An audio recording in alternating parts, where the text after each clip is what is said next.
CM ಸಿದ್ದರಾಮಯ್ಯನವರ ಆರ್ಥಿಕ ಸಲಹೆಗಾರ ಬಸವರಾಜ ರಾಯರೆಡ್ಡಿಯವರ ಕಾರ್ಯಕ್ರಮದಲ್ಲಿ ಕಲ್ಲು ಎಸೆದ ಘಟನೆ ನಡೆದಿದೆ. ಬಸವರಾಜ ರಾಯರೆಡ್ಡಿ ವೇದಿಕೆಯಲ್ಲಿ ಭಾಷಣ ಮಾಡುತ್ತಿದ್ದಾಗಲೇ ಅವರಿದ್ದ ವೇದಿಕೆಯ ಮೇಲೆ ಕಲ್ಲು ಎಸೆಯಲಾಗಿದೆ.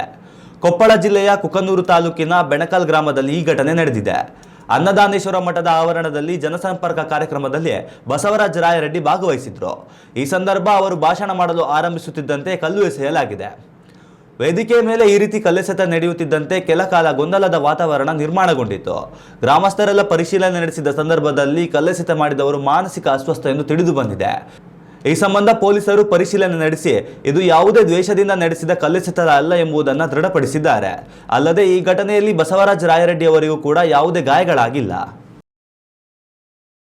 ಉತ್ತಮ ಸಂಸ್ಕಾರಯುತ ಶಿಕ್ಷಣದೊಂದಿಗೆ VSS English medium CBSE school Udupi Muddur.